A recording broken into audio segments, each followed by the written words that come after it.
Hello and welcome to Historically Speaking. We are your hosts, Taylor Shea and Lily Cirillo. Today's episode is going to be formatted slightly differently from our previous episodes. Lily and I will each be telling the story of a famous true crime case from American history, exploring the events of the historical impact of these well-known crimes. Now for my crime, we know I like past history more than present, and I wanted to go slightly in the past, but still relevant enough that people are still thinking about it.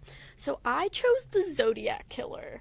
And Taylor, do you know anything about the Zodiac Killer? No. So Lily and I actually decided that we're both going to take a relatively famous case in U.S. history that neither, one side knows more of than the other. So I will be discussing the Boston Marathon bombings, which, Lily, you don't know much about, right? Yes, I don't know much about it. Obviously, I know, that they happened, and it was in Boston, but I'm not very clear on who did it, what were the motivations, and the that's outcomes. Pretty much how I feel. I know the Zodiac Killer was, a murderer on, the West Coast, I believe, and then I think is pretty much all I know about this man. Yeah, which is good, because that means you're in for a surprise, because this story is a little insane and really disturbing when you think about how many people, and you'll start to notice a trend. It's a lot of younger people. Right back at you, champ. Yeah, I know the Boston Marathon bombing is not a fun thing to learn about. So, for the Zodiac Killer, I just want to get into some of the basics of kind of who he was. We don't know who he was, but what he did and just how he's known as the Zodiac Killer. So the Zodiac Killer was responsible for a series of murders in the 1960s to the 1970s in California around the Bay Area. Got the West Coast point right. You got the West Coast point right. The murderer was known and very famous for leaving cryptic ciphers to explain his kills. And a cipher is basically either fake letters, different letters or jumbled up symbols that when decoded using a cipher decode, it does say an actual message. So this is escape room vibes? Yes, it's low-key an escape room, and it was and that's why the public was very drawn into it. They were like, oh, mystery, and I think a lot of people took it out of proportion. Remember, there's people dying. It's not all just a mystery. People are dying.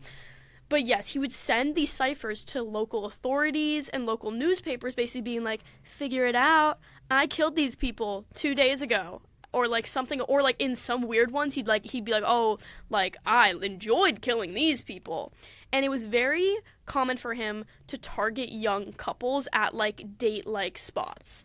And so we see that in a lot of horror movies and even cartoons. I'm thinking of, I grew up watching Scooby-Doo, right? Mm-hmm. And there's this one episode in Scooby-Doo Mystery Incorporated where it's all about these kids going to a lover's lane destination and a figure coming out and attacking them. And that's all reminiscent and kind of inspired by the Zodiac Killer's trend of targeting date spots for young kids. So we see, I know through media there's quite a few times where true crime comes up. A very, very famous one that I can think of is A Dingo Ate Yo Baby. That is an actual true crime thing. They thought the parents killed this child when a dingo actually ate it, but the public did not believe that, and you see that through things like Seinfeld. You see it in Tropic Thunder. Oh, Tropic Thunder. Yes, you see these kind of moments in true crime that are really scary and very sad, and they kind of they just turned into media. Yeah, very and quickly. A lot of it is comedic media too. Yeah, not a even lot just... of it is comedic or just entertainment mystery media. It's oh, okay. Even there's actually a lot of Zodiac Killer movies out there and books written just reenacting the events, not even going oh, who did it? Just reenacting the events, and it's oh, okay. But in these ciphers that I was just telling you about, in one of them, he claimed one time that one of them had his true name. And that was never figured out. Some of these ciphers were so hard to decode that to this day they have not been decoded. And that's what it's still an open investigation, and that's what people are still working on. They're can we decode this cipher? What's his name? This cipher makes no sense, type of thing. What, for that cipher, is it scrambled letters or scrambled code signs or? His ciphers were they were letter-looking symbols, but they were not letters. They were not letters in the English alphabet. Now, did they ever figure out why his ciphers are the way they are? What his inspo was from them? Or no, a lot of ciphers are all different. Some of them could follow a 3-turn code where that's just you turn the letters down, but it wasn't one of those. This was actually a very complicated one, and it was very homemade. So he basically, he created a cipher. Yeah, he created a cipher, and that's what made it so hard, because you can't compare. It had the trends of other ciphers, because there was some ciphers that were figured out, but a lot of it was okay, what's he doing? This doesn't doesn't make any sense. I just burped. Hold on. Sorry. And a lot of it was like, what's he doing that doesn't make much sense? Yeah, so that's a baseline of the Zodiac Killer, and just to remind you, this is a really sick and twisted guy. It is quoted in one of these letters. Also, he didn't just write in ciphers. Sometimes he sent genuine letters and was just like, yo. Like, genuinely, he talked like that, too. He was crazy. Chill? Yeah, he was chill when, he was killing people, but he's literally quoted saying in one of these letters, and I just think this gives you a vibe like who he is. I like killing people because it's so much fun.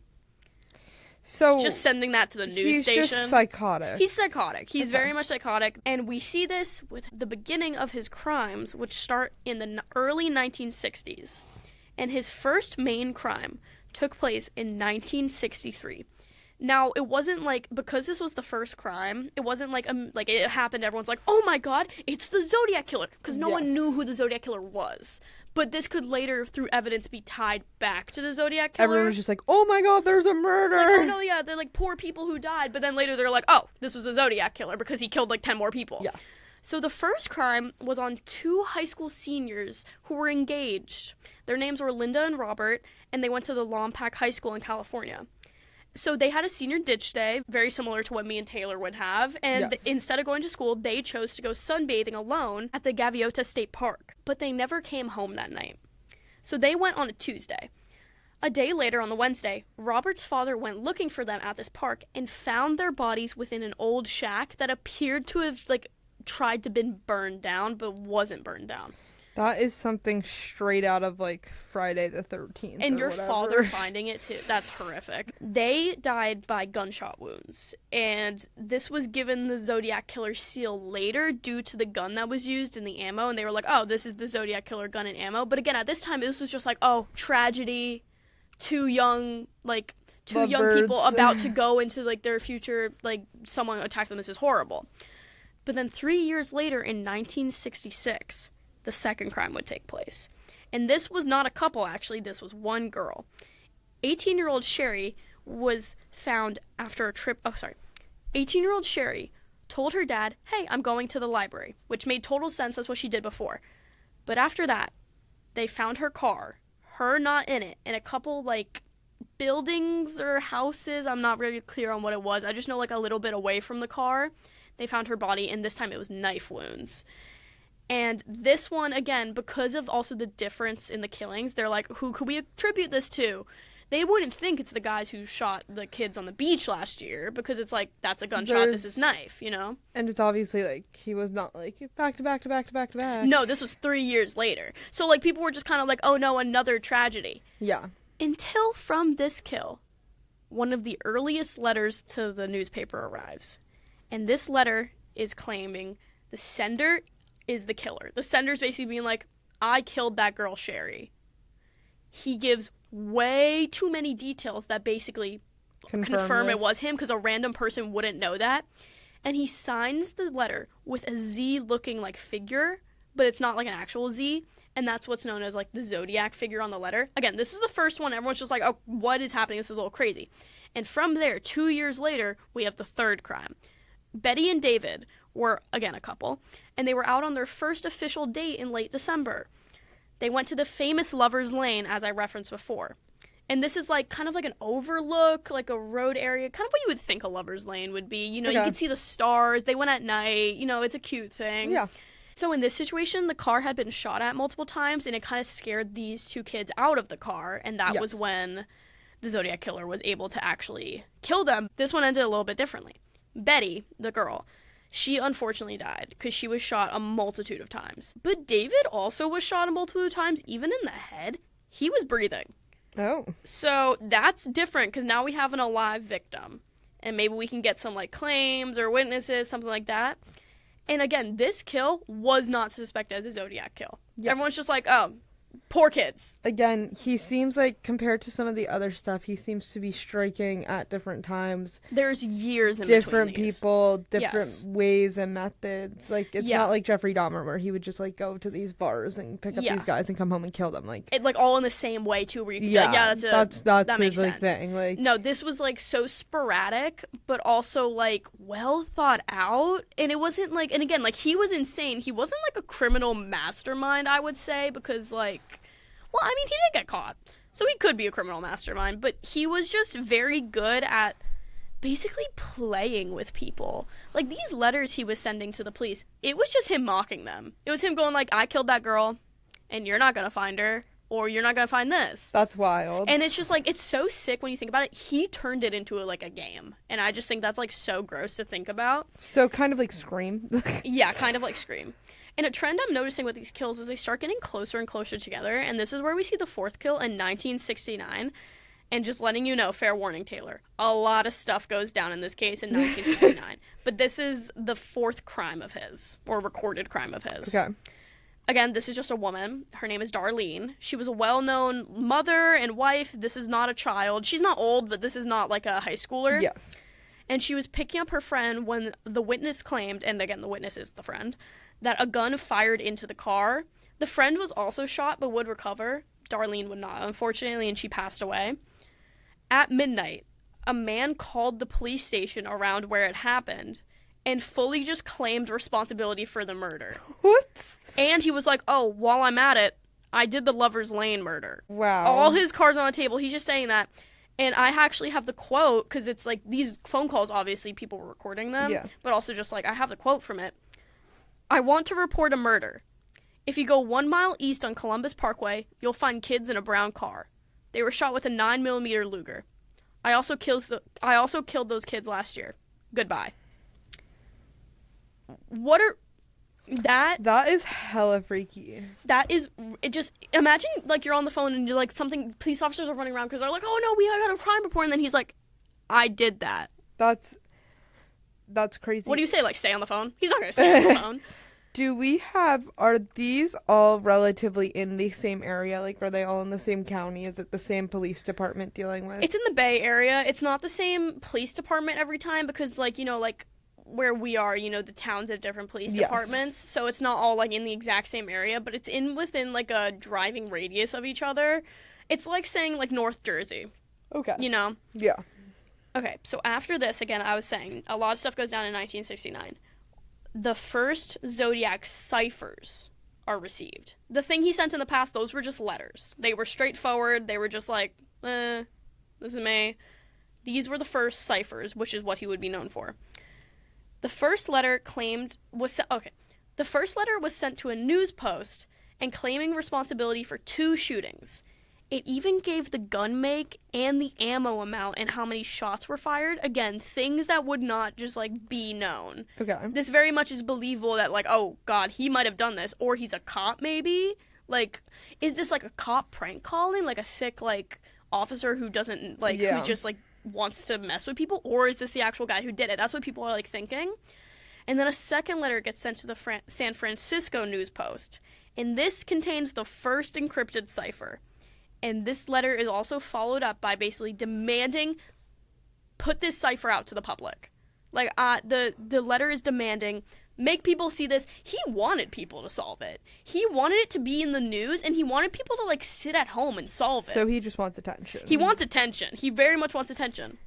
And I just think that's actually insane because considering also the third letter he sent it to the same news outlet as last time. And it's basically just him going, I will kill you if you don't post my cipher. He's like, post a cipher right now. And I just think that's so insane because normally, like, in these crimes, you see them working really, like, undercover and stuff like that. But this dude's like, no, I want literally everyone to see it and think about it and talk about it. That's some psychological warfare. Oh, completely. I think, like, this dude's, like, insane beyond levels that we could, like, understand. And, of course, he sent a fourth letter to prove he was truly the killer. He gave graphic details of these murders, and this is the first letter that he used the name the Zodiac. So he named himself. But this letter is really disturbing. He gives graphic details, a lot of facts about things, again, he shouldn't know, or if he, like, did know, is he a cop, blah, blah, it just brings up more questions. And it's very just sad to look at because, again, you see it come into more and more like, oh, he's playing with everyone. He's playing with death. Like, this is not good. He does not value life. And we see our fifth letter actually coincide with the fifth crime of the Zodiac Killer. Now, this is another couple. This is Brian and Cecilia. They were relaxing on the shore of Lake Berisa. Until this is where, like, the image of the Zodiac Killer comes from. Like, when you, like, people who kind of know about the case, when you think of the Zodiac Killer, you think of that guy, like, like in black with that little like target on him. Yes. A man in that same costume, full black with white circles around a cross, like kind of like exactly like what you would see like a gun target looked like, but it was white. Yes. Harassed them and basically was like, "Oh, I just escaped from prison." Like, I don't know. It was Ew. weird. Like, he was like, "I just escaped from prison." I hate that. He didn't. Like, I don't know what he was talking about. And then he stabbed them multiple times. The man, this part actually freaks me out so bad because, like, that the level of calm this must have taken after just shows true psychopathic behavior, and I just, like, so disgusting to think about. He stabs this young couple. Mm-hmm.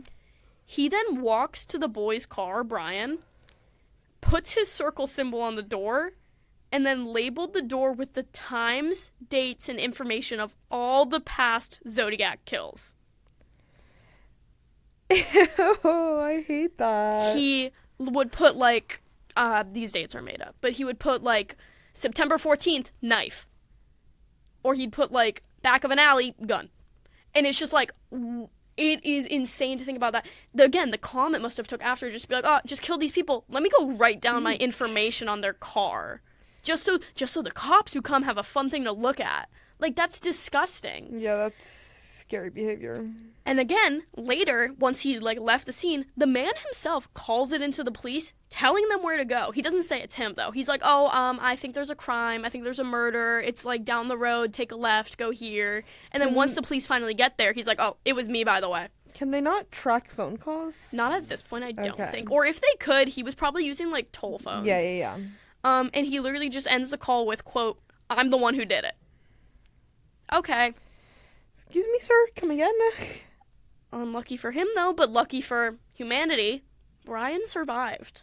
The boy who got stabbed survived. Oh. So this is, again, another survivor of a Zodiac kill, which will help us, like, narrow down, like, what did he look like? And this is where we get the idea of, like, the black outfit, the white cross. That's from Brian. Did the woman survive? She did not. She was stabbed very badly. So now, is there a correlation to the fact of why the men are less beat up? So, like, the reason I don't know about that is because actually in the other case, which was the Lover's Lane shooting, the man was actually shot more.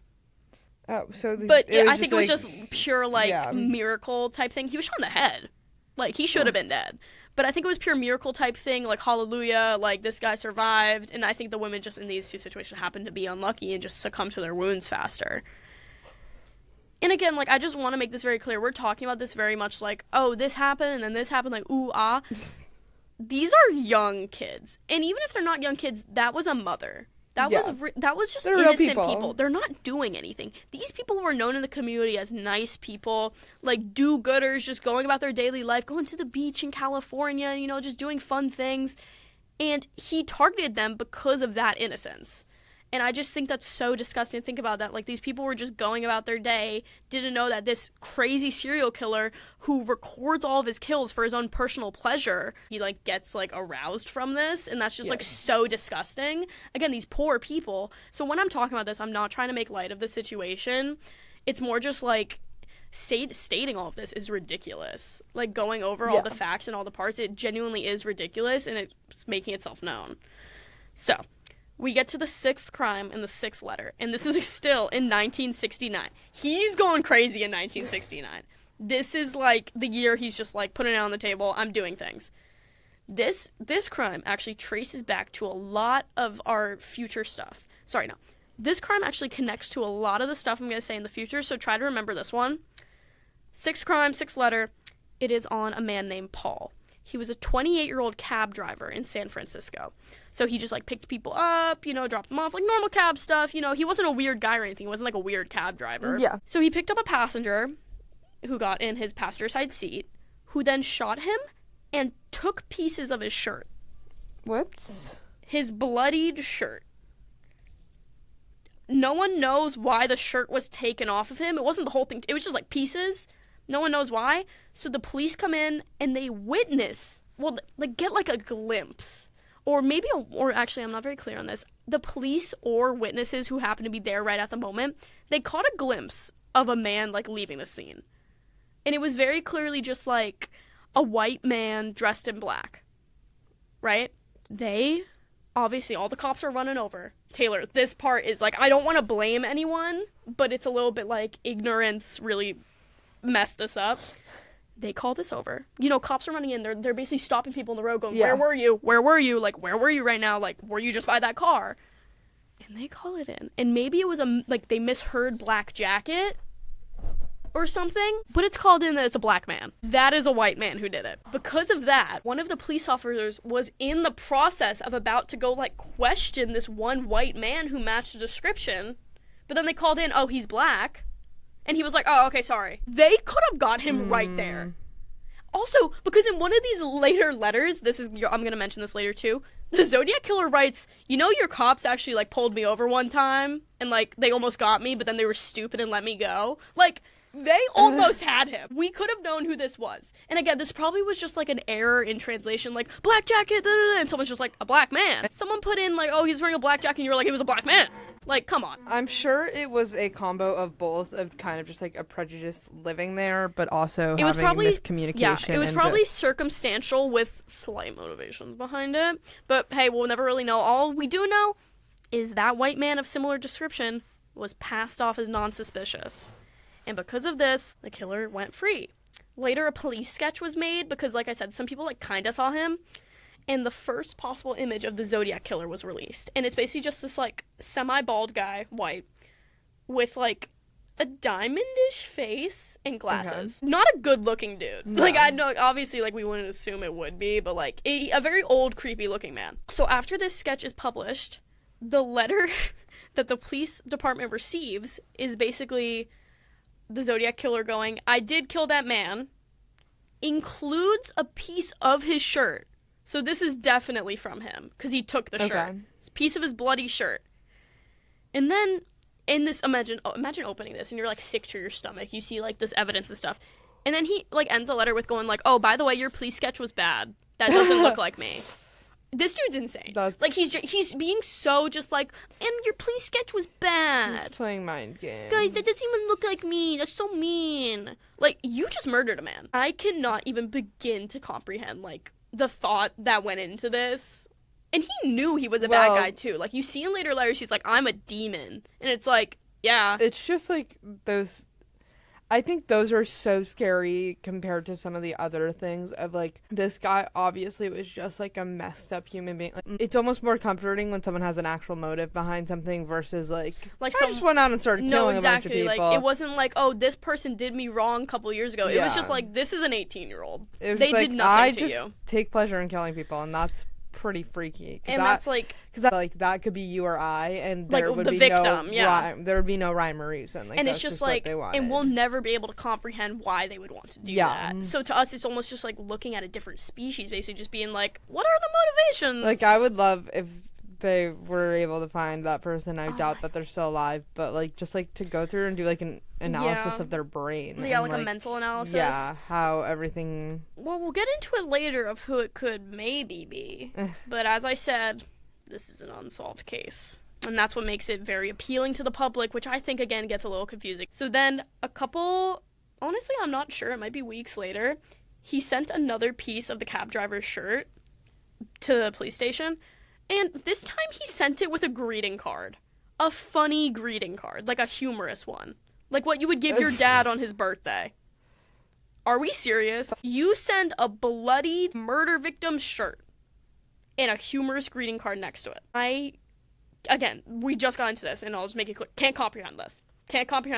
Yeah. Imagine how those police officers felt. Oh my god, I know. And they're already probably embarrassed about, like, not being able to, like, yeah, no, because people were basically being like, figure this out. Like, what's wrong with you? And then they're like, oh my god, he sent a postcard. But along with this postcard, he sent a 340 symbol long cipher. And this cipher references more unidentified victims. We have 5 confirmed Zodiac Killer kills, but through things like this letter that I just talked about, he referenced killing, like, maybe over 36 people. But like, the police haven't, like, been like, oh, hey, this kill right here, that's a Zodiac kill. Yeah. There's a lot of unsolved murders that aren't given people or like names or whatever that could have been Zodiac kills. Or also think about this, he could be talking himself up because this guy's obviously crazy. He could very much just be like, you think that's bad? I killed 20 people, and like trying to brag about it. So he could be fully lying, but there is also the possibility that, again, it's just some unfound Zodiac kills because he makes a lot of references to them in his like cards. And after that, we have actually a very long letter be received. This is a 7-page letter to the police. Like, saying, this letter is what I referenced before. He says, you guys stopped me once, but you let me go. And this is, like, referencing, like, the white man incident. Yeah. And along with this, he included a bomb recipe. So he's basically being like, hey, you let me go. Also, I'm going to do terrorism soon. Fun times. I'm trying to think of how, if I was a police officer, like, how I would react to this, because I would generally be like, I'm quitting. I can't. Like, this is so insane. That's gotta be infuriating. He's playing with them, and it's infuriating. Even as a person, like, I wasn't there. I was not born anytime near this. I'm angry reading this, because it's like, why are you making a game out of this? And then this is something that's actually a little interesting to me. He sends a letter to an attorney. And he basically says, please help me. I cannot remain in control for much longer. This brings so many questions to the table.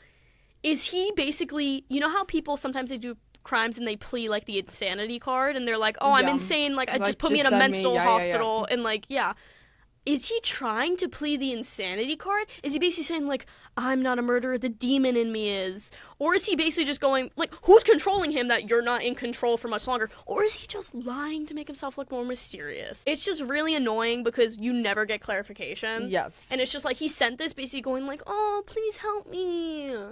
And then, but this is not his last kill. He kills more.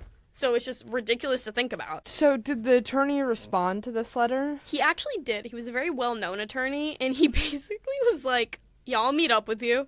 Oh. This did not happen, though. Because the Zodiac Killer's not that, like, he's smart enough about how to not get caught. But he's like, I'll meet up with you. We can talk about this. But, yeah, ridiculous. So now this is when we get into, again, like I was saying before, there's some crimes that are like, was this the Zodiac Killer? Like, it's just people disappear, they die, and people are like, there's no answer, so they're like, oh, gotta be the Zodiac Killer. This is one of them, but this very much could be true. And this is in 1970. So we're finally out of 1969. We're in 1970 now. And this is a possible Zodiac crime, not fully confirmed. Okay. It is the attempted kidnapping of a woman and her baby. He basically just, like, takes them in his car and then starts making, like, vague threats. Basically just going like, what's going to happen to your kid? Like, I wonder where you're going to go after this or something like that. And the mom obviously, like, she's like, okay, this dude's weird, takes her daughter, jumps out of the car. And they survived. Good on her. She saved both of them completely. And when she came into the police to report it, she pointed at the Zodiac Killer sketch and said, yeah, he looked just like that. Ew. But again, it also is like just like a white man with glasses. Yes, so it could be confused, but again, like this is very much, and also in later letters you'll see like he goes like, oh, was that me in the car? We see another cipher come in 1970, and this one's very disturbing because it's a cipher sent, but along with that, it's the explanation and like design of a bomb designed to target a school bus. Basically, like, outwardly saying, like, I'm gonna kill children next. Oh my god. And that is... I know you're scrambling in that police station. In that police station, they're like, oh god, who's he gonna shoot next? And they're like, he has a bomb on a school bus. Like, we have to figure this out. Thankfully... Guess everyone's walking to school this week. Thankfully, the bomb was not real. Like, maybe he actually did make it, I don't know. But it wasn't used. Thank God. So no school kids on the bus died, and that's good. But he sent another letter after that letter demanding publication of the bomb threat. He's like, please show everyone my bomb designed to kill a bus. Oh my gosh, this guy. Like he's like, why aren't you posting it? And then this part, oh my god, is this a child? He goes like this. Also, can people like wear my symbol around? He wants people to wear badges of his little like cross thingy. And then oh my god. This is just a quick little intermission type thing. He sent a map with a spot and labeled it as like a kill happened there, but like it was a little bit vague and like it can't be confirmed. But after this letter, there is a letter of this man-child complaining that not enough of his symbols are being worn. He's like, I don't see people wearing my symbol. Why would Was this they? like a thing? Were any people wearing the symbol? I mean, like, maybe some people were because they thought, like, if they wore it, maybe they were safe type of thing. Like, they have the mark, so, like, they won't be.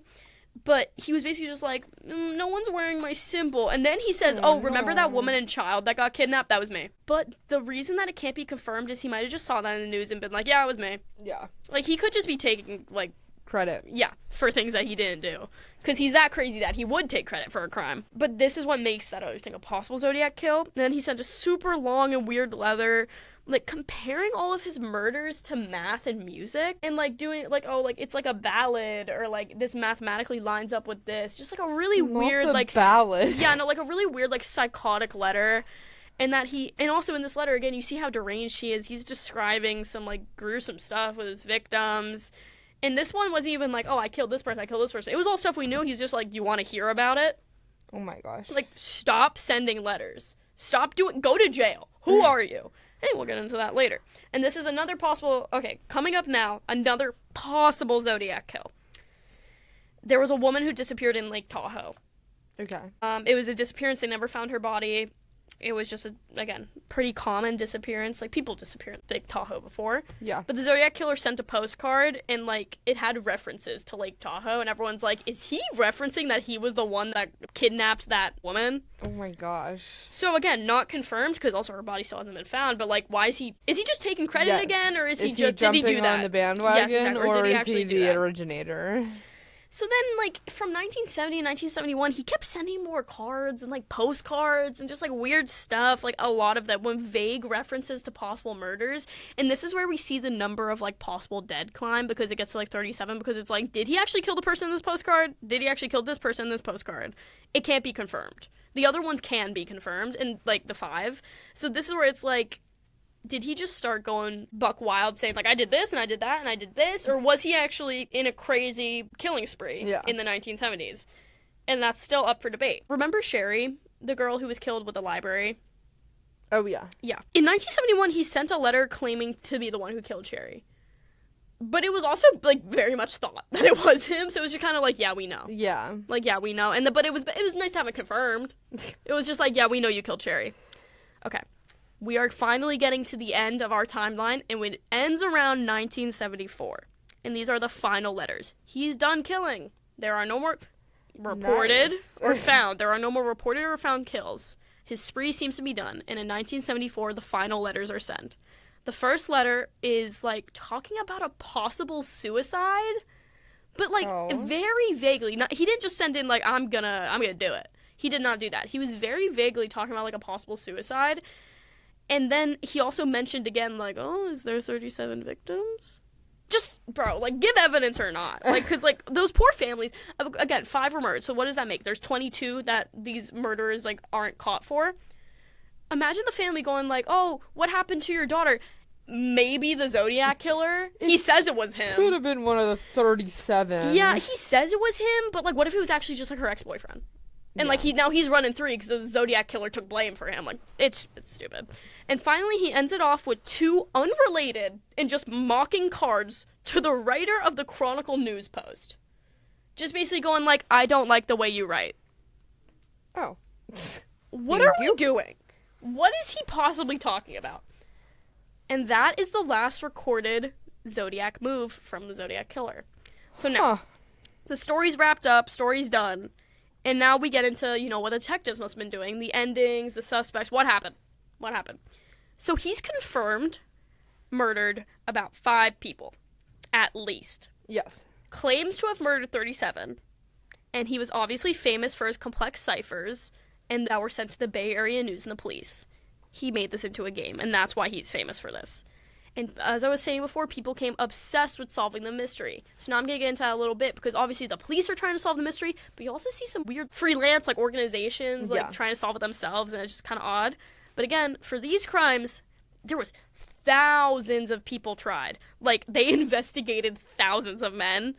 Even people, like, would call in being like, I'm the Zodiac Killer. Not him. It's just not them. They just want the attention. Because there's so many, like, sick people in this world. They're just that's cool. I'm the Zodiac Killer. No, you're not. But no one was ever, from then till now, put in jail for these crimes.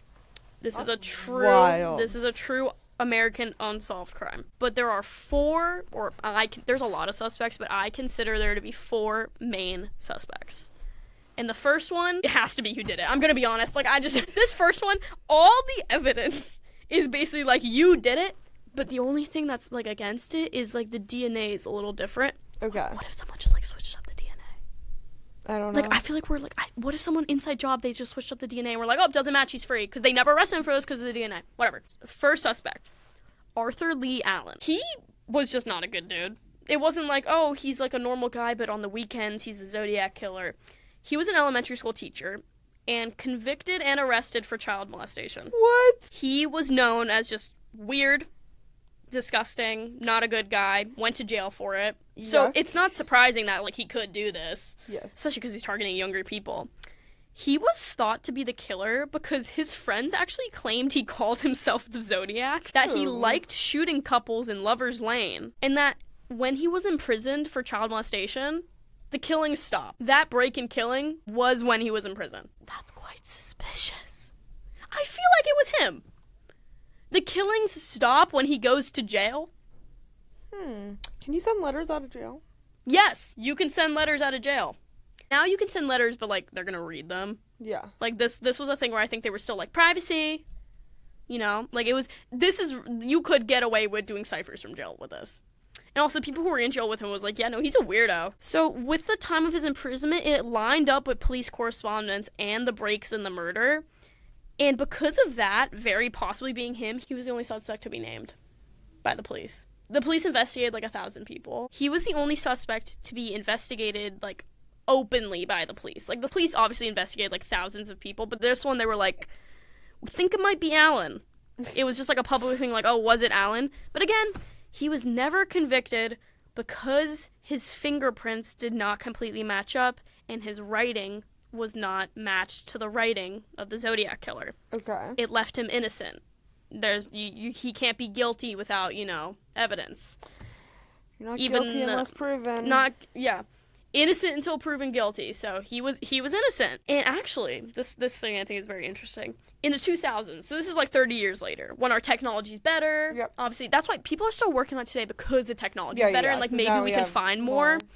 So people basically were running the DNA of the killer, which they found on, I'm pretty sure it was Pete. I'm pretty sure the guy who got shot in the Uber, not the Uber, the taxi. This is 1970. The guy who got shot in the taxi. They, like, compared the DNA there to Alan, and they did not match. So I guess that gives Alan a clean slate. Okay. I guess he's not the Zodiac Killer. Why did they stop the killings when he went to jail? Were they trying to frame him? Is someone trying to frame him? Or was it him? I don't know. This is so hard. Like, I understand there's a reason why it's not solved. Yeah, no, there is very much a reason why it's not solved. I understand completely how they could not solve this. And as the end of Alan in 1992, he died naturally of a heart attack. So that is our main suspect. Again, the only police named, like, one. And this is the one that everyone's like, they write books on it. They're like, was it Alan? For clarification, I'm calling him Alan because of his last name. I'm also going to be doing that in the future with other people's last names. This is like the famous one. People are like, the Zodiac Killer, was it Arthur Lee Allen? And it's like, maybe, probably, not really sure about that. And also, it's also because he didn't have good rap. I mean, he was a child molester. Like, yeah, no one's going to support you if you do that. So, main suspect. But then we have suspect number 2. Earl Van Best Jr. This one's crazy to me, because I think this one's a little less believable. He's suspected for being the Zodiac Killer because his son, Gary Stewart, just was like, it's him. He wrote a book basically called The Most Dangerous Animal of All, Searching for My Father and Finding the Zodiac Killer. Crazy title. So he's claiming his father's a Zodiac Killer. Could he potentially just be also wanting attention? Oh, totally. That's what I'm about to get into. The evidence he gave was circumstantial at best, but there were handwriting matches from him and the Zodiac Killer, partial fingerprint matches. So yes, his dad also apparently had, like, kept around encrypted letters and, like, liked doing that, but, like, that's just his son stating it again. So this was looked into, obviously, because it's like, oh, okay. Let's look into that. And it was found to be mostly fabricated by Gary Stewart. Yeah. Like, his father was likely actually in Europe during the time of these kills. So I think you can very reasonably be like, yeah, it's probably not him. it's probably his son. Maybe they just had a bad relationship. And he's like, my father's the Zodiac Killer. Go get him. But it is interesting that there were partial DNA matches. Both. It was both. So maybe someone in the family. I don't know. Maybe he wasn't in Europe. It's all, again, unsolved. And our third possible suspect is Gary Francis Post. This is where we see, like, as I was talking, that, like, freelance group of people try to solve it. And this is also later. This is, like, in the 2000s. And there's this group called the Case Breakers. So the Case Breakers were using, like, circumstantial evidence at best, to be honest. And they basically followed Gary Francis Post's violent behavior because he had a violent past. He assaulted his wife. He was in the military and, like, again, not in a pleasant situation in the military. He was violent. So they basically were like, look at this, look at that. Like, sounds like he could be the Zodiac Killer. And the group actually claimed the reason they thought this is because they met or maybe once someone in the group or like something like that. Somehow they had contact with an FBI whistleblower. And the whistleblower gave a hint to or fully stated that it was Post. This is not confirmed an FBI whistleblower from. They also, this part's a little, I don't understand. They claimed that like Post and the Zodiac Killer had matching forehead scars. But none of the victims or any records of the Zodiac Killer ever talk about forehead scars. Oh. So I don't know what they're talking about. Just a little bit of a stretch. And they basically were like, oh, and they also said they had the same shoe size. Which again, like, that's... Taylor, yeah, a lot of people have everyone has the same shoe size. Like, bro, shoe sizes are all the same. Like, they're not that different. Whatever. I just feel like that's stupid. But they were so confident. It was like, he has a 6 on a left foot and a 10 on a right. He has a toddler-sized foot. But basically, they were so confident in this claim that the case breaker said, like, we are sure that if you got DNA from Post and the Zodiac Killer, it would surely match. Like, no question about it, would match. And in 2017, a different person who was like a news reporter claimed that they heard Post say he was the Zodiac Killer. But I think they just might have wanted to put someone away in jail at that point. And then again, there's more claims that he had anagrams, which was like, the Zodiac Killer didn't use anagrams, they used ciphers. So what are we talking about? Anagrams and ciphers are different. So there was a claim that he used anagrams that stated where a body was found. But again, like, this can't be confirmed. So that is another, like, very well-discussed suspect, but I think they just found a violent dude who wasn't a good dude, but he basically was like, oh, maybe he's bad enough to be the Zodiac Killer. Yeah. I don't think he was. And this is our last suspect, and this one's a little fun. It's a little wordplay that got him in trouble. So, the kidnapped mother, remember, who got her daughter out of the car? Yes. They had a lineup of, like, people for her, and she was like, it looks like him, and it was Lawrence Keynes. Okay. So Lawrence Keynes was pointed out in a lineup, and even one of the victims who unfortunately died, their sister came in, and they were like, hey, I recognize you. You would harass my sister at her job at, like, a restaurant. Like, I've seen you harass my sister. Ooh. Before her death. So what's that about? Why does he have connections to 2 of the kills? He also is known to have a lot of mental issues, like the Zodiac Killer. But the fingerprints do not match from the cab. Oof. The Pete situation. But the Zodiac Killer claims to be wearing gloves the whole time, so, like, he says that he didn't leave any fingerprints on the cab. So whose fingerprints are we comparing to? Like, what if this is just, like, his last passenger? Yeah. Like, I feel like that's hard to understand, especially because a cab is such a, like, so many people go in a day. Yeah, it's such, like, a widespread used item. So the other reason, this is the wordplay thing that he got, kind of like, wasn't him, is there's a cipher that gives the name, like, K-Y-N or something, or K-Y-R? K-A-Y-R, I think. Okay. It gives, the cipher, when solved, gives that. And people are like, that's real close to K. I bet his nickname was K. We're jumping the shark, okay? I don't know how close Kane and K-A-Y-R are, but it's a little bit like, okay. So the cipher, because remember, the Zodiac Killer claimed that in one of these ciphers his name was there. So they're like, oh, see? Right there. There's also this Italian man who also was thought to be a Zodiac Killer because, like, one of the decoded ciphers says, like, something with a G. I think it's, like, Gorb or Garb or something, and apparently that was his like nickname because his last name was like Gorba something. Gorbachev? I don't think it was Gorbachev. It was yeah, so Russia was here. No. So, like, people will just, if your name's close to Zodiac Killer, they're like, it was you. Yeah. But again, also, this guy did have a lot of mental issues, and he was apparently in contact with 2 victims, so... This is giving off vibes of, like, the Salem witch trials, of, like, you're a witch. You're a witch. Yeah, no, it low-key was the Salem witch trials. They, like, actually arrested thousands of people. Well, not arrested, they tried thousands of people. But, again, they had nothing to get, Kane with, and he died in 2010. Oh, so recently-ish. Yes. So, it got to the point where this case was so unsolved that people were just like, what if it was just another serial killer under a different name? That's a cop-out. We're copping out right now.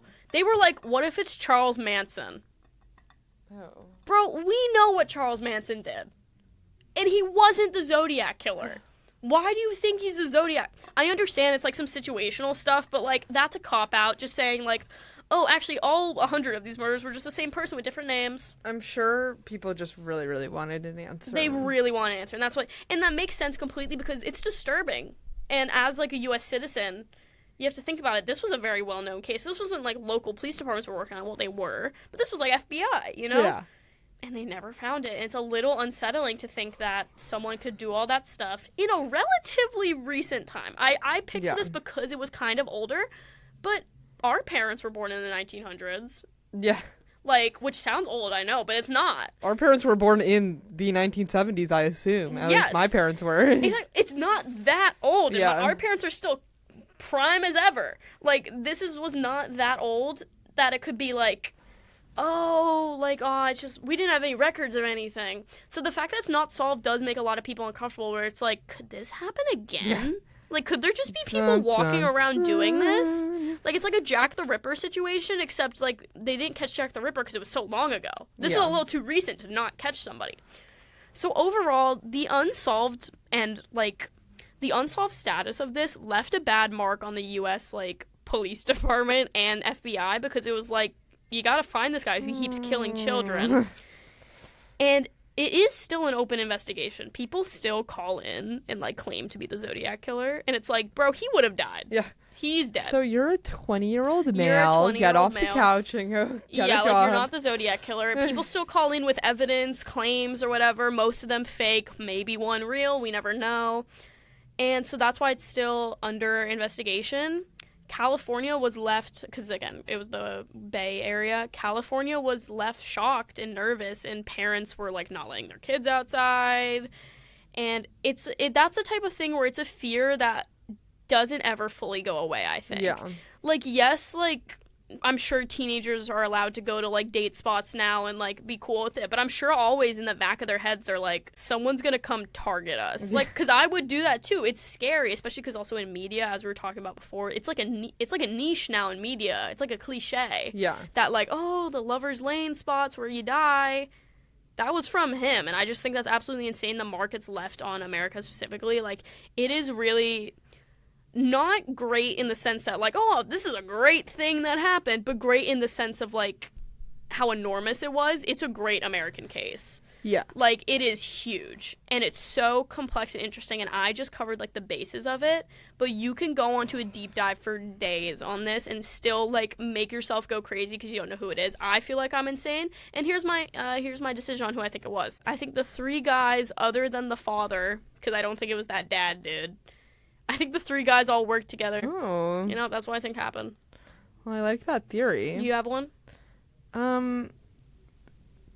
Probably the first guy. Which would make the most sense, yes. Stupid DNA doesn't match, I though. don't know. Yeah, that part I'm unsure about. If it was an inside job and someone switched... It's crazy to think about, and honestly, I'm probably going to think about this the rest of the day, and we're never going to know who it was, and that's really unsettling to know. Like, I really don't think we are ever going to figure out who it was. Quite interesting, quite wild how something so big and so mainstream can go so unsolved. So unsolved. But let's get into a different case that actually was solved. Taylor, would you like to take that up? Okay, so let's get into the Boston Marathon bombing. So the Boston Marathon is actually the oldest marathon in America. Oh, really? And Bostonians take the Boston Marathon incredibly seriously. I mean, they literally have 500,000 people take the streets. They shut down all transportation, like buses and trains. I know personally, my dad went to Boston College, and like all of Boston College would go to the Boston Marathon and cheer them on. And I know they still do that till this day. It's a huge marathon, and it's also during Patriots Day, which is a holiday celebrated in Boston, kind of like, you know how New Orleans has like Mardi Gras and stuff like that? Like it's a city-specific holiday. Of Like course, that's yeah. Patriots Day is a Boston city-specific holiday. Like, we wouldn't celebrate as heavily in New Jersey. No. So for the marathon, you have to qualify into it. It's kind of like the New York City Marathon. You either have to like time into it, or you need to fundraise your way into it, but you need to qualify. So it's, again, a huge deal if you make it there. I didn't even know you had to do that for marathons. Oh yeah, you don't just get to sign up. You either have to like... I can't just sign up for a marathon? You can, like, smaller ones, but major city marathons, Oh. you either have to qualify or raise a butt ton of money to get yourself into them. This is just a random question. Do you know if that applies to the Pittsburgh Marathon? It may. I don't know. Because how the hell did my brother qualify for that? I don't know how. Did he fundraise? He was raising money for cancer. So yeah, you can fundraise. Like my cousin. And he did a very good job, guys. My cousin's fundraising into the New York City Marathon. So that's how people would get into the Boston Marathon. Yes. So this particular marathon was April 15th, 2013. It started at 9 a.m. and everything was going well. So if you're not a marathon enthusiast or a watcher, people run in waves because it would just be too much and kind of too much of a mess. You kind of put people together with how fast they run. So they put the fastest people at the front and the slowest people at the back. Kind of like a biking competition. Yeah, so it goes like in waves. So you have like the Tour de 9 a.m. France. group, you have the 9:30 a.m. group, you have the 10. Got it.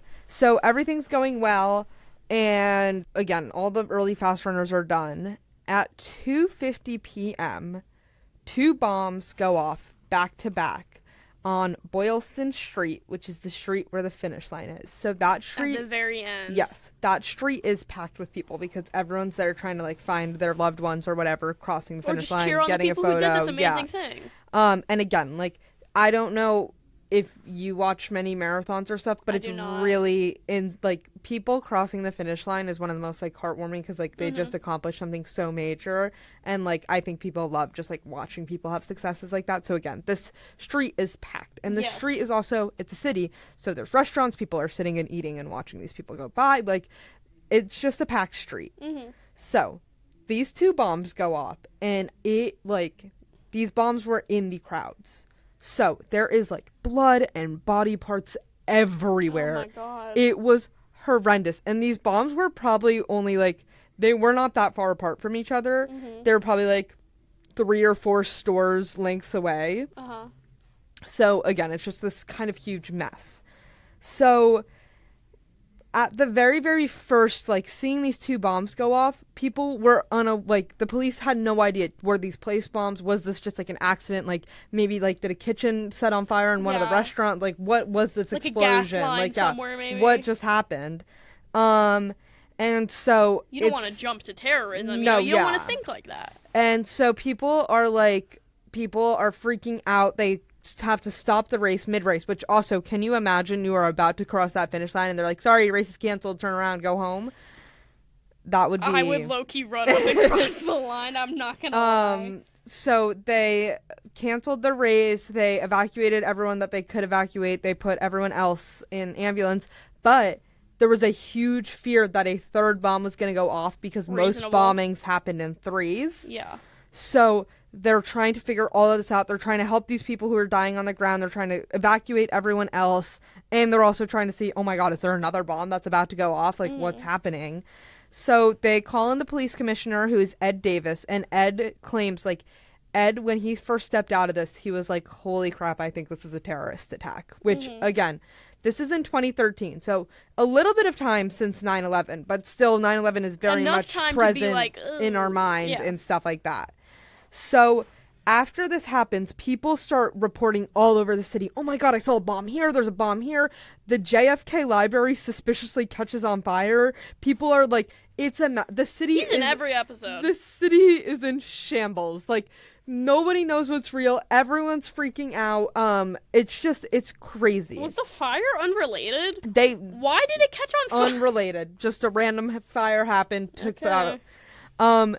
So 2 hours post the bomb coming off, the FBI arrives to the scene and they want to come and confirm that there are no other bombs here. Yes. But first they have to secure the scene because there's so much evidence exploded everywhere that they don't want people like messing with it. So the FBI gets to securing the scene. They have the bomb squad come in and they have bomb sniffing doggies that go through and they're sniffing everything, trash cans, everything. They do a good job. And they eliminate any potential threats. They've confirmed not another bomb at this site. Good job. So now we are at hour 3. And officers sprint to the airport and they are talking everybody. Can we see your photos? Were you at the race? Do you have any videos? Anything? Please give us stuff. They also set a terminal apart, and this is called the Black Falcon Terminal. And this is where all the evidence goes that's going to be sent down to Quantico, Virginia. Was the airport like close to the scene or something? Yes, it's the Boston airport. And again, a lot of people are trying to leave Boston at this point in time because they have no idea what's happening. They had to, like, I don't know if you will ever understand how much evidence they had. I mean, they literally had to create a terminal to put the stuff on a plane because of how, like, the terminal was filled. Like, the videos of it are insane. So they set up this airport and they start sending down all this evidence to Quantico. And now investigators are starting to go to hospitals and starting to interview some of the victims that aren't like having legs amputated at the moment and kind of like what happened, where were you standing, what was going on. And as they're going to the hospital, they get word of a suspicious individual who is present at the hospital, and he was a Saudi national, and he was here, he was a foreign student out of college. And when he was in the US to learn. Yes. Nice. When he was originally approached by the police, he smashed his phone, which is concerning considering that a phone can detonate a bomb. Oh. Why did he smash his phone? Yes. Very suspicious. So they question him at the hospital. They have SWAT go to his apartment. They find some suspicious stuff, but nothing confirming that he was a bomb. More of there was just like suspicious like passport activity. Of maybe he got here weirdly. He was doing something sketchy, but it wasn't. He was doing something sketchy, but he wasn't the bombers. Okay, that's good. So why'd you smash your phone? Maybe he thought they were coming up to him about the passport stuff. Who Imagine knows? you just catch like a criminal because you think you did this crime, and they're like, "Yeah, no, I didn't do that one, but I'm gonna smash my phone because I was about to like, is he like talking to a child or something?" I don't. It was weird. It was weird, but he was set free. Well, that's good. Or like he was never confirmed. Glad it wasn't him. So this is the finish of day 1. We don't have any leads. We have like just like a butt ton of evidence, a bunch of people in the hospital, and like it's not great. We do not know much about the situation. So the FBI kind of came in and was like, hey, because we think this could potentially be a terrorist attack, we are willing to kind of take control. And the police were like, yeah, like, we get it, man. Like, you're probably more powerful than us. Yeah. But the governor is very strict on, he wants the police commissioner to be giving these press conferences. Or, yeah, make these it like press a home conference. thing. So the police commissioner gives the first press conference to the American public, which was basically, this is really upsetting. We are working as hard as we can. We have no leads right now at this point in time. If you know anything, tell us. Like, so also during this night, this is probably one of the most heart-wrenching things.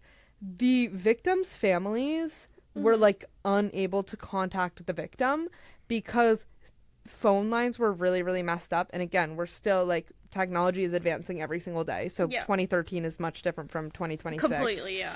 And so these victims' family members would have to go from hospital to hospital and literally just get there and be like, do you know anything about this person? Are they at this hospital? Are they alive? Like, what is going on? And like, again, literally hospital to hospital to hospital to like find these people.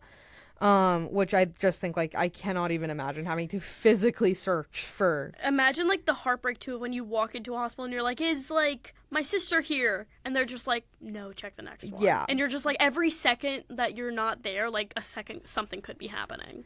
So, also at this time, there was a huge media presence, which would significantly help, but also not help because the media. Yeah. So, the media presence was really great for finding evidence because this is a huge event. People are taking photos, people are taking videos, we have all these security cameras, we have actual like live television being filmed because again, huge like sporting event. So they have to siphon through literally like I think over 20,000 hours of videos and photos and media. And so this is great in a lot of ways, but also it's still 20,000 hours of stuff, which is time consuming. very, very time consuming. And the bombers could be on a plane going out somewhere. Yeah. So it's super time consuming, and they were really struggling with this. This was kind of day one. We have this really horrible event go off. We start searching for stuff. We're getting evidence, but again, nothing major happens. We get to Tuesday. We still have no suspects of people, no one in custody, but we are collecting this evidence, which is literally everywhere because it's blown up. So it's on top of stores, it's on cars, it's in restaurants, there is evidence literally everywhere. I mean, there are photos of just, like, people, like, scouring the city at every, like, viewpoint possible. This is where we find our first very crucial piece of evidence, which we find 2 backpacks that people believe held the bombs. Because of the way that these backpacks were shred open, it was like, probably from inside. It was not like, oh, a bomb came in contact with this. It was like, oh, a bomb came out of this. No, yeah, that makes sense. You could definitely tell a difference between those two things. And in addition, with security cameras and everything come in, they realize that these bombs have a 12-second difference between when they went off, which is not enough time for people to kind of react or flee. So also with this evidence, they believe that these were pressure cooker bombs, which are an incredibly popular terrorist bomb. So pressure cooker bombs are essentially, you know, like the pressure cooker you would have in, like, your kitchen, like, oh, I'm gonna pressure cook my potatoes or whatever. Yeah. Basically, you would have a pressure cooker, you would fill it... Oh, it was actually made of a pressure cooker. Okay. You would fill it with, like, nails and screws and metal scraps, and you would have so much pressure in it to the point where the only way that the pressure could release was out, and it would just explode and, like, go everywhere. And that's why so many people lost, like, limbs and stuff, is because they had all these metal scraps being forced into their body, leading them to bleed out or leading it to cut it off. Like, insane. It is crazy. But this is a very, very popular terrorist bomb, which is why people are like, oh, so this is a terrorist attack. I feel like we shouldn't sell pressure cookers anymore.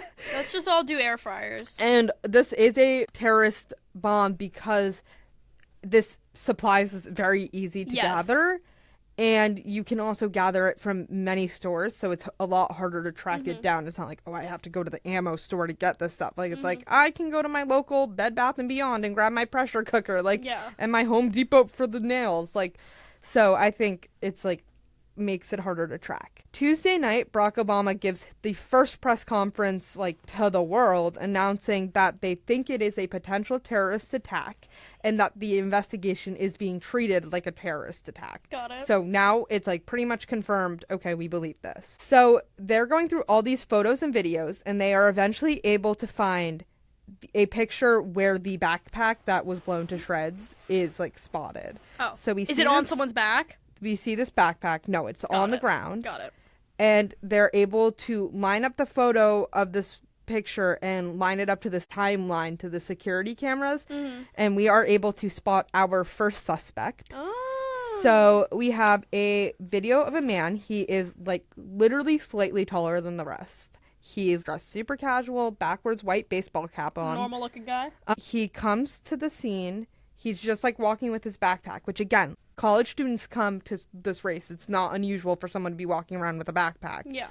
He comes, he stops for a minute, takes off the backpack, like, slyly places it down. Like, you would not even notice unless you, like, were really paying attention. His is the second bomb to go off. Got it. So as soon as the first bomb goes off, everyone, again, they're not that far from each other. Everyone whips their head. What the hell is that? What just went off? He does not react to the bomb and just bolts it the other way as soon as the first bomb goes off. To get out of the bomb. So next. everyone else has a reaction to this bomb because obviously they're not expecting it. He is obviously expecting it. He runs off the other way. So he becomes our first confirmed bomber, and they call him White Hat.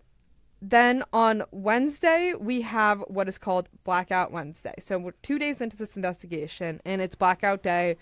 There's really no new media stuff coming out. There was supposed to be a big press conference. It's canceled because they're like, we need more time. We really don't have much. All we have are these people sending in photos and videos.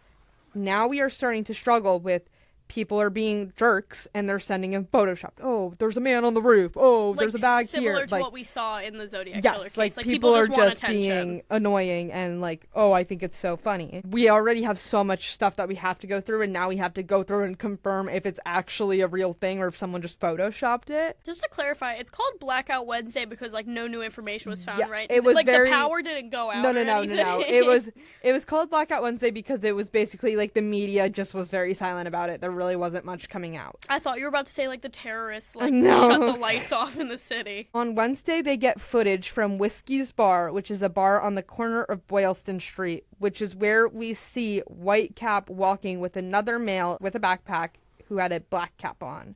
So we got white cap and black cap. Now we have white cap and black cap, and we are able to trace them back through more security cameras and confirm they are walking with each other. They know each other. One lesson is we're on film everywhere. Yes. You cannot walk your daily life without being on film. So at this point in time, all they had was that it was 2 young Caucasian males who were hiding in plain sight.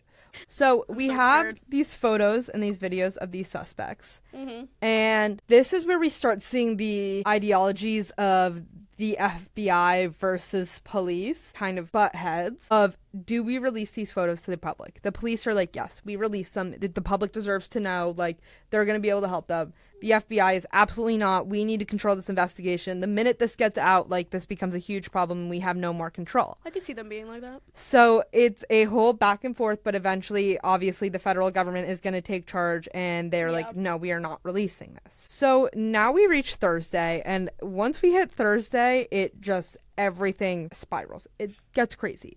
So Thursday, President Obama and his wife Michelle come into town, and President Obama delivers like the most powerful speech that is basically just a motivator to the city. Basically, you chose the wrong city. Boston's coming back stronger than we've ever come back. And so this is what Boston needs at this moment. Because again, not only are we dealing with this like tragic event that we have already had 3 people that have been confirmed died, multiple people who lost legs and arms and hands, but we also still have these 2 men at large who are obviously very dangerous as they are willing to set off bombs in public, and we have no idea where they are. So I think for Boston, this was like really motivational. That day, we have a media outlet getting their hands on one of the photos of the suspects. Okay. So now the police and the FBI are faced with, are we the ones to control how this photo gets out?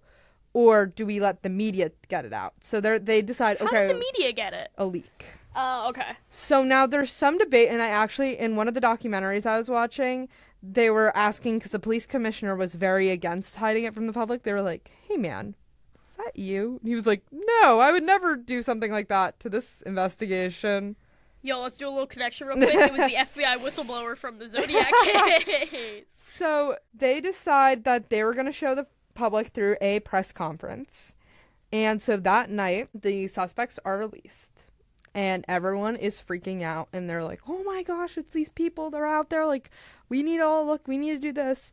That night, the suspects are released, and then all of a sudden, we get a call. A patrol officer at the Massachusetts Institute of Technology, which is in Cambridge, right across from Boston, had been shot, and supposedly it was a robbery gone wrong. But this is incredibly rare. I mean, you do not see campus patrol officers getting shot, especially MIT had never seen that before. Like, this is not a normal thing. People do not go and shoot patrol officers. Like, so when you got to the scene, it was very obvious that there was a struggle of somebody trying to get the cop's gun and the cop not letting them get the gun. So unfortunately, the cop does not make it, but now we have a lot of attention towards this. So police are all arriving to MIT. They're like, what the hell just happened? As this is going on, there is a foreign student from China who came over here to get his master's, and he was driving out in Cambridge, and he got a text on his phone, and he was like, oh, I'm going to pull over and read the text, because we don't text and drive. Because he is a good student. He doesn't want to get kicked out of America. Is he a good guy? I feel like he's a good guy. The vibe's giving good. I like this dude. He pulls over to look at his phone, and as soon as he pulls over, a car pulls up behind him, and he's like, oh, no. That's a little weird, but whatever. He doesn't really think much of it. Wait, no, I already really like this guy. Don't tell me he dies. Don't tell me he dies. I like him. So the car pulls up, and the car behind them, a guy gets out of the passenger seat and comes up to the Chinese student's window. Just like to talk. And he's like, put down your window. Okay. And the Chinese student was like, I just think he's asking for directions because, like, whatever. I'm thinking the best. I'm not thinking the worst. And so he rolls down the window a little bit, and the guy's like, roll it down more. So he's like, a little scary. Okay. He rolls it down more. The guy in the car behind them reaches through the window, opens up the door, puts himself in it, pulls out a gun, and says, drive. So the Chinese student is like, holy crap. He starts driving, and the car behind them starts following them. So they drive all the way until Watertown, where they pull over, and the guy from the other car gets out and starts loading up the student's car with boxes, and then Okay. hops in and joins the student and the first guy, and the student is no longer driving the car. They have the first guy drive the car. What, they put him in the back or something? Yes. So this guy's literally been kidnapped in his own car. They turn to the student and they're like, "Do you know who we are?" And the student's like, "No, I have no idea who you are. Like, what are you doing right now? Like, why Get are out you of in my my car." car?" And they're like, "We are the Boston Bombers, and we are the people who just killed the MIT officer." Was it actually? Yes. Oh my god. So this student is like, "Holy crap." And he's like, "Are you guys going to kill me? Are you going to kill me?" And they're like, No, we'll drop you off. We don't need to kill you." But the Chinese student's like, "Why would he do, like, why are they showing mercy to me? No, they're just going to kill me. They're just saying that right now so I don't, like, freak out. Like, they're going to kill me." So they look at him and they're like, can we take your car out of state lines? Can your car drive to New York, like to New York City?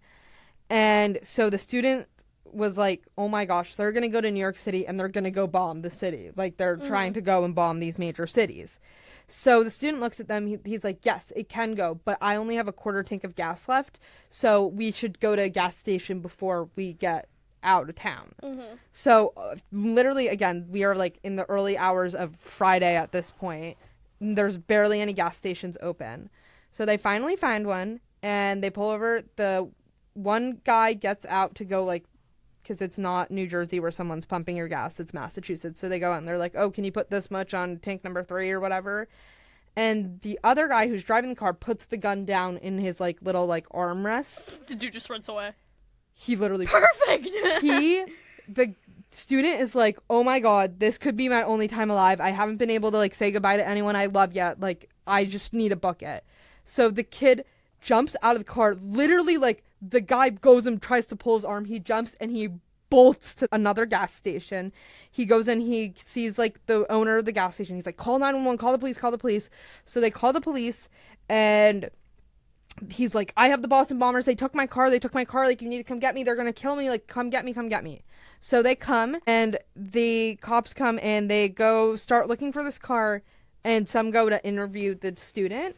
And the student's like, wait, my car has a tracking on it because he has like a nice new fancy car. Oh, hell yeah. And so he's like, "I have the tracking number memorized, like, here it is." And they were like, "Dude, how do you have," like, and it was like a long tracking number. They were like, "How do you have this tracking number, He's like, just like, "I love my car." memorized?" That he literally, like, that is his American dream, because again, we see this through the media, was like, "I want a very nice car. Like, I want to get my degree." He's more This just like, is- "Get my damn car back." This is his baby. Like, this car is his baby. He knows every piece of information on it. So the car tracks up, and they are able to track this car into Watertown, Massachusetts. And so they also have this kid, the student, like, identify who these people were. They are not Caucasian, but on security cameras, they appear to be Caucasian because they are just very light-skinned. He didn't identify what language they were speaking, but he was like, they were not speaking English. So the Watertown police are responding to this, but they're responding to a stolen vehicle report, not the Boston Bombers are in town. So they have a patrol officer go by, and he literally, there's security camera of this. They kind of just pass each other, and both cars like slow down tremendously. And then all of a sudden, the car with the bombers in it starts shooting at the patrol officer car to the point where like the window breaks and stuff. So now we have a shoot off. So they're shooting, the officer's shooting back at them again, back and forth. They're like, we need backup. So they have one guy shooting, and then the other guy is lighting these pipe bombs and throwing pipe bombs at the officers. Why were they like stocked up? So they're throwing these bombs, and finally they throw one last bomb, and this was an actual pressure cooker bomb. Oh my god. But thank God it was not closed properly, so the bomb, even though it went off, it was a lot less like severe than the ones in Boston, because if it was as severe, it would have knocked out everyone there. Like all the police officers there would have been like killed. So thank God it failed, and it was just like a minor explosion, not a major explosion. Again, now they're out of bombs, but they have guns, and we're not 100% sure how many guns they have. So they have an officer go from the back to see like what's actually happening, and he realizes that they only have one gun and the other guy is just throwing the bombs. So the officer is in someone's backyard and like starts shooting at them. So the guy turns around and they literally just start having like a 6 feet apart shoot off, which that's like basically that's instant death. And did any of them die? So the bomber was apparently incredibly strong. He had been hit multiple times and he was still up and still shooting. Oh, okay.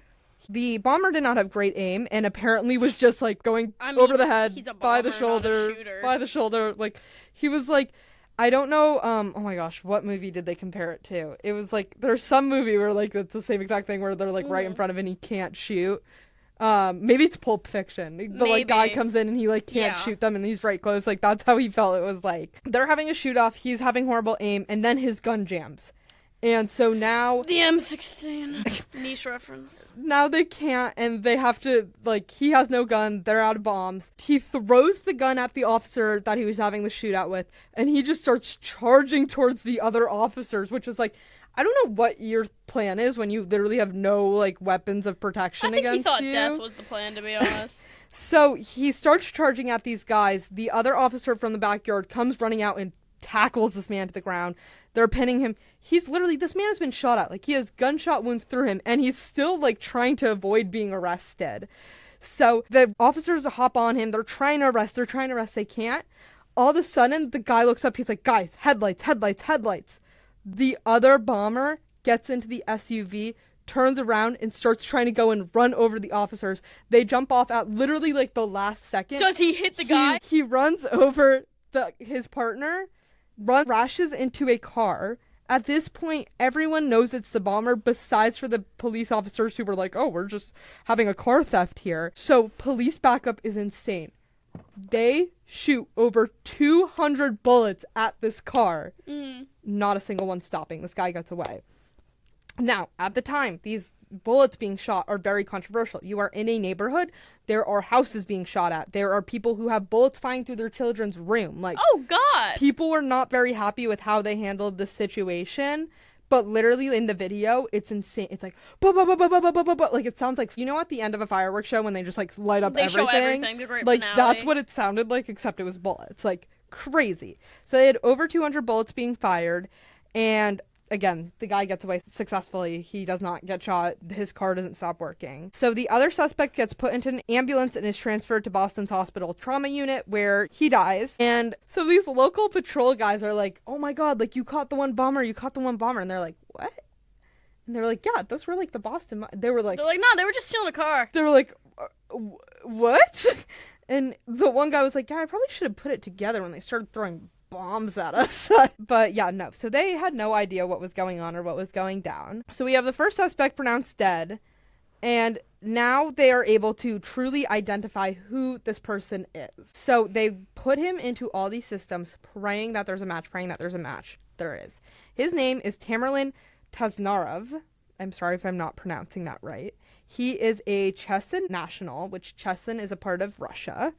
And he lived in Cambridge, Massachusetts for a number of years. And so when they find this out, the FBI head at the Boston office comes into the police commissioner and he's like freaking out. And he's like, holy crap. We had a tip before from the Russian government that this guy was a potential terrorist.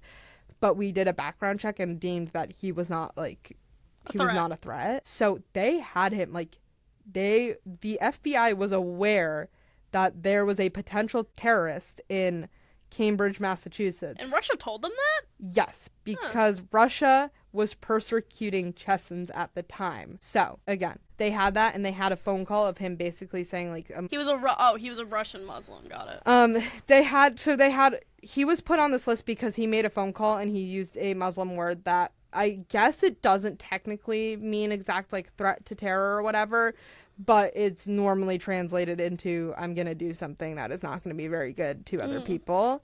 But again, they just were like, there's no shot he could have been it. So to get into the history of that, in the late 1990s, the Chechens were being persecuted by Russia. So U.S. allowed Chechens to refuge in the U.S. Okay. So Tamerlan's father, after seeing kind of the American dream through media and stuff, is like, I'm going to move my family here.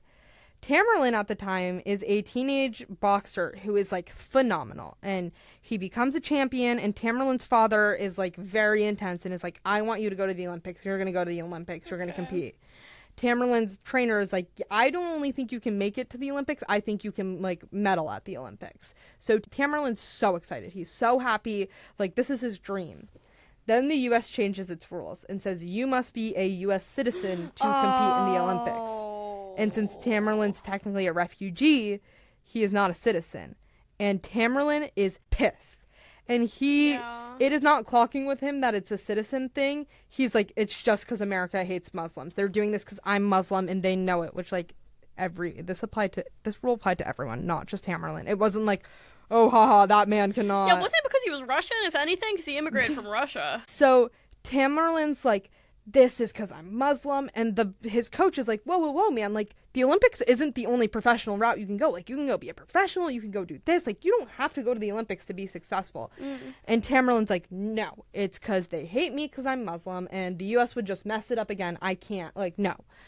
So at this time, Tamerlane starts getting really, really connected to his Muslim roots and, like, starts going to mosque and, like, doing all this stuff. And the mosque was like, Tamerlane was so invested in our faith that like it was like they were scared of him. They had one time they were discussing Martin Luther King Jr. and kind of like how he was so impactful and what he stood for was great. Tamerlane stood up in the middle of this discussion and started screaming about how dare we discuss someone like that when he's not even Muslim. We shouldn't even be celebrating people unless they are Muslim. No one, like, they're not worthy to be celebrated. They do nothing good unless they're Muslim. And they were like, so even his fellow like Muslim like they people, were like, yeah, he's too much. He's intense. Like he's the He issue. also was really anti-America. He was like, they are coming to these Muslim countries, stealing oil, and they're giving all the money to the Jewish people, and he was like a Zionist, like he hated Jewish people. He was not a good dude. He was, I think, some of the extremists and the concerns of like the Muslim faith were kind of shown through here, and that was, I think, really hard for Muslim people who didn't believe in that side of things. Yeah, because it's one person who messes up for and everyone. So I think, like, because they were talking about, I don't know the exact, like, role in Muslim churches, but whoever, like, the leader was of the church was, like, it's really hard to see when that's not what the Muslim faith stands for. Like, we do not stand for that. It is a small, specific group of people who we do not, like, associate with. So, again, this is, like, really hard. Also, at this time, Tamerlane's best friend, I mean, he would work out with this guy every day, they boxed together all the time, is killed. Why? Murdered. Oh. And so he's murdered, and his coach comes in. His coach, they don't know. His coach comes in and is like, I am so sorry. Like, whatever you need me to do, I'll be there for you. Like, I'm really, really sorry about this. Tamerlane's response is, he had it coming. Why? He apparently his friend was, like, involved in drugs and stuff, and Tamerlane was like, yeah, he kind of got what he deserved. To his best friend. Like, this is his best friend. That's crazy. He hangs out with this dude every single day. Like, they train together every single day. They're, like, they go out with each other. Like, they're best friends. And he's, like, he was just like, yeah, he kind of had it coming. And so, after this training lesson, Tamerlane disappears for a while. And then when he came back to the gym, the trainer was like, this is a brand new person. Like, I have no idea who this is. So as they're going through and they find all this stuff out about Tamerlane, they quickly realize that the second bomber is Tamerlane's younger brother, Joskar. So Joskar is the one who's out on the loose, and they begin a grid search for Joskar. At this point, they're really scared that they're not just dealing with these two boys, that it's a much larger thing, that they have no idea what's coming, which, like, that's a valid fear. Yeah. So they put the city on lockdown, which is like quarantine. But at the time, obviously, COVID had not happened yet. This is, like, huge. Like, putting a city on lockdown, telling people they can't enter or leave their homes is, like, that is not heard of. That was not a thing. They shut down all of, like, Boston and a bunch of neighboring towns, such as Cambridge and Watertown and some other ones. And they also shut down all public transportation, so that way it's less likely for Joskar to get out of this area. So they put everybody on lockdown. It's 1 million people on lockdown, and officers are literally going door to door searching for Joskar. And at this point, they're also concerned that there's people that are, like, gonna be helping him. So, like, oh, like, he's in your basement and stuff. Like, they'd make them check the attics. Like, they were checking everywhere. It was, like, scary. And, like, there's all these videos of people, like, oh my god, there's, like, 10 SWAT officers in my backyard right now. Like, this is insane. So as this is going on, they also get warrants to search the brothers' houses, and they find all these, like, Muslim flags, these Muslim signs, and then all the materials to make these pressure cooker bombs in this apartment. But no Joskar there. He did not go back to his apartment. Got it. Tamerlan also had a wife at the time who they went to go question, and apparently she would not cooperate. And people, they were they were almost 100% sure that she had some sort of involvement in this, because most of the time, if you're getting questioned and you're told that your husband or your loved one is someone like so deeply involved in such a heinous crime, most people are like, oh my God, I can't believe he would do that. Or they're like they're distraught, like, oh my God, like, I'm heartbroken, why would they do that? She apparently was like, did he? Damn it. Wow. Well, meh. Boys will be boys. And they really wanted to like arrest her and stuff, but they didn't have enough time to actually go and like get evidence for her. They had bigger issues to worry about. And then they also were able to get in contact with the mother and father, who both denied that their children would ever have any involvement in this. But they also had contact with the uncle, and the uncle was like, Joskar, turn yourself in right now and ask for forgiveness. Like, so obviously there's some split reactions on my sons or my nieces and nephews, they would never do this, and oh yes, turn yourself in right now, like, this is, you're embarrassing our family. Also, they started connecting with some of Joskar's like his old teachers or some of his old friends, and everyone was like, there is no shot that it is this kid, not a chance in hell. He apparently had a great high school experience. He was very popular, he was on the wrestling team, he had many friends, and like, he was not a very political person. His social studies teacher would sometimes talk about stuff, specifically with him being Muslim and like kind of having to deal with that in America at this point in time. And every time he'd bring it up, he'd be like, meh, don't really care. And one of his friends, like, he was like, I had no idea he was Muslim until I saw him on mosque one day. And I was like, you're a Muslim too? Like, oh my gosh, like, I didn't know that. Like, now I can share this life with you. Did his brother just, like, get him to do it? So his parents, right after he graduated high school, his parents got divorced and they both ended up back in Chesson. Okay. And so as they left, and I do not think the divorce was, like, well, he started leaning on Tamerlan and kind of having that like almost father role, and he would go and like train boxing with them, and the trainer was like, it was almost the same exact like dynamic that Tamerlan and his father had, so they were kind of like back to back. That's so like sad to think Yes. about, that like he might have not turned out like this if he just stayed with like his mom. So Joskar also was a huge like liar, to the point of he kind of hid a lot of his life. So at this point in time, I think he wrestled for UMass Dartmouth. And he was always claiming that like, oh, grades are good, but I'm transferring school soon, or this or that. But in actuality, he was flunking out of school. He was involved with a lot of drug dealings and stuff. It was not great, but they found out that Joskar had an apartment at UMass, so they literally like they evacuated all UMass students, which was like really traumatic to these poor kids, because they're like, that dude lived right next to me and he bombed Boston, like. So they evacuate, they search, he's not there, they have no idea where he is. Then Obama calls up Boston and is like, you guys cannot put the city on lockdown, like, you don't have the right to do that, like, you can't keep a city quiet just for an investigation, like, you need to let people leave their houses again, like, it's not like, this is the right, you can't. And so they're like, oh, I don't know, and he was like, no, you need to lift it. So they lift up the lockdown, but they're like, please do not leave the house unless you absolutely has to, like, there's still a man at large and he's armed and dangerous, and like, he will kill you. He's killed multiple people at this point. So everyone's exhausted. We are only on Friday. This has been, all of this goes down in 4 days. They're exhausted. And again, they're like, in these past 4 days, I've had 8 hours of sleep total. Like, so they're like, okay, we're not finding him tonight. Like, everyone, we're just going to have a skeleton crew come out. Everyone go home, get some shut eye. We'll come back to this tomorrow morning, fresh eyes. As everyone's driving home, 911 receives a call of someone saying, there is a man in my boat in my backyard who is extremely bloody. And they're like, what? Yes, this man walked outside. He was like, the boat strap, like the like shrink wrap, like it looks like it's been lifted. Like, what's that? Lifts it up, there's a man in the boat.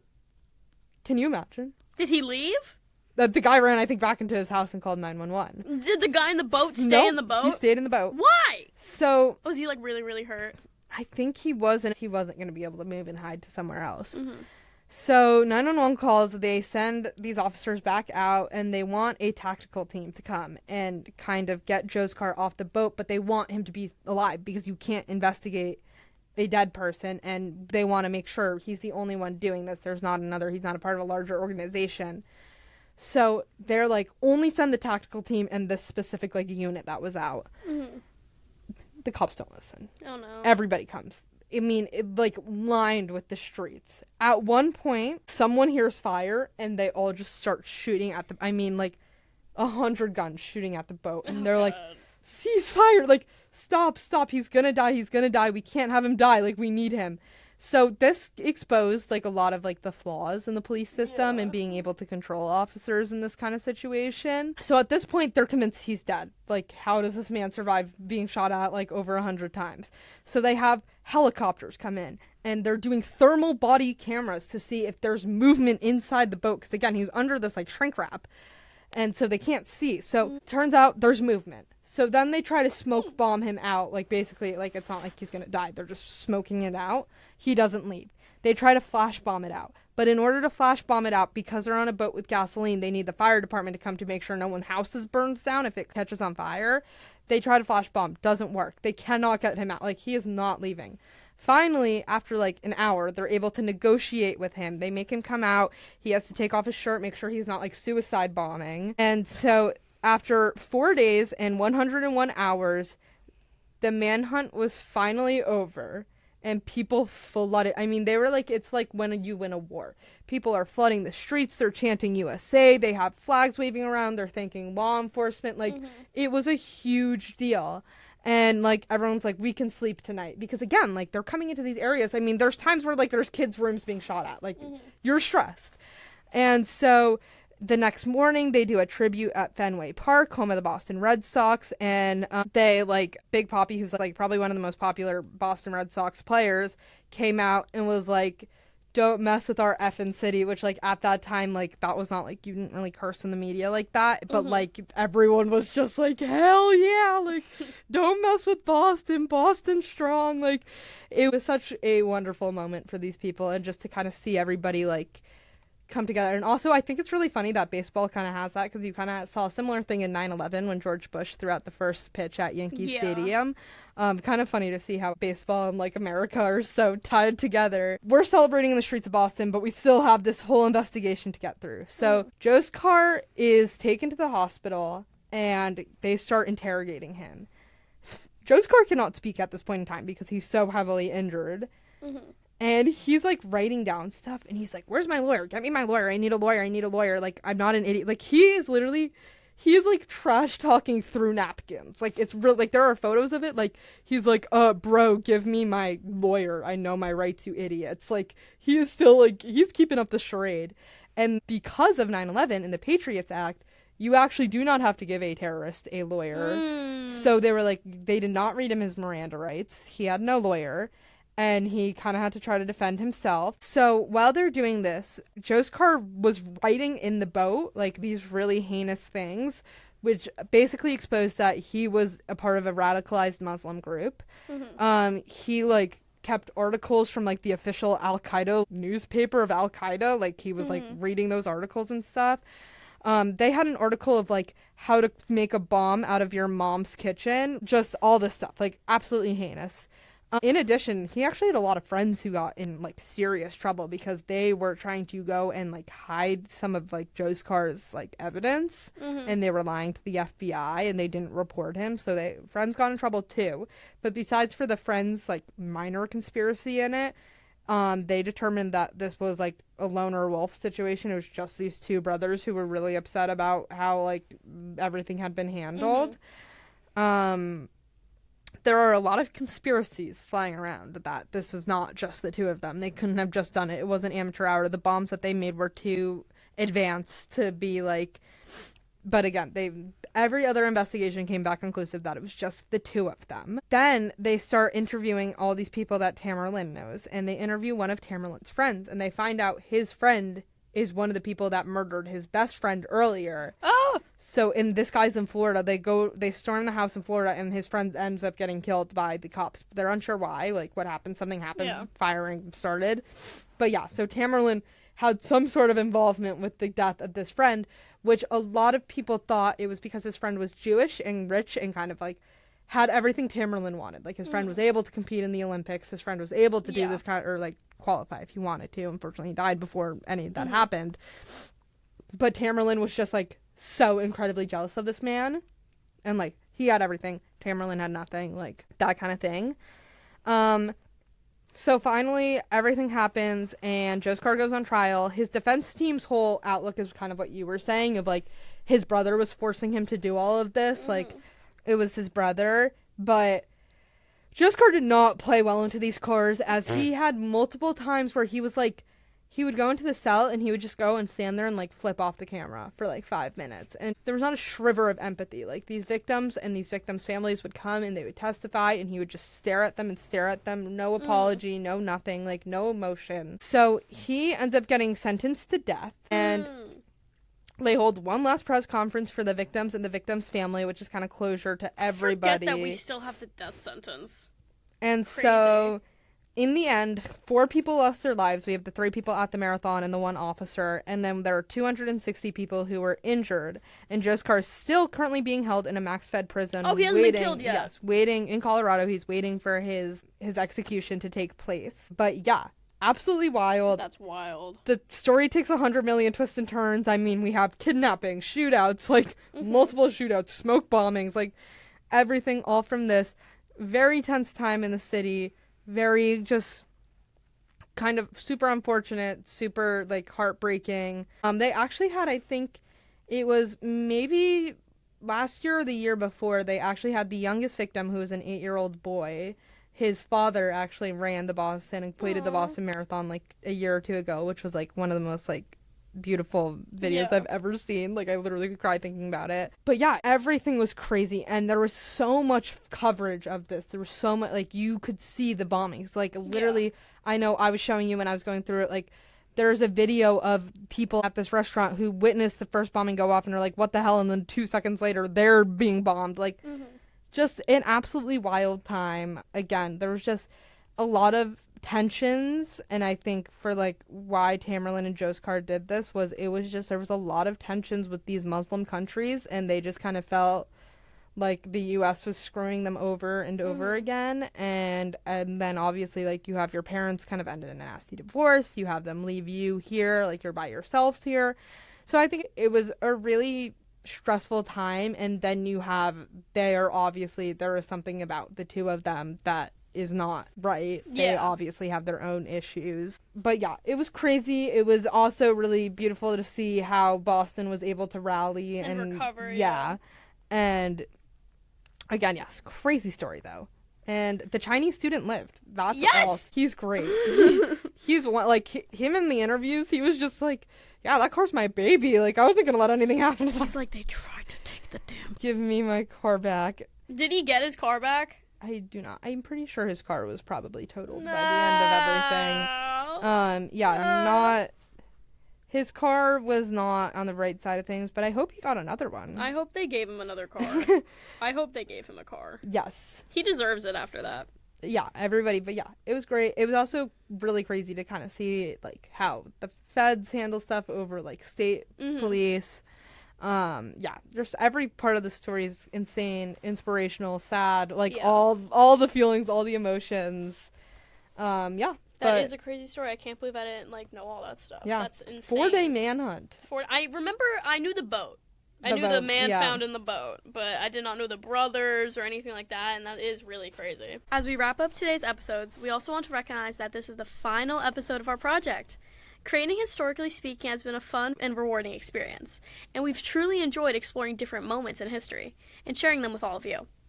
We hope you enjoyed listening and learning alongside us throughout this journey. Well, this may be the end of this project. Who knows what the future holds? Maybe one day we'll be back with more episodes and even more stories from history to tell.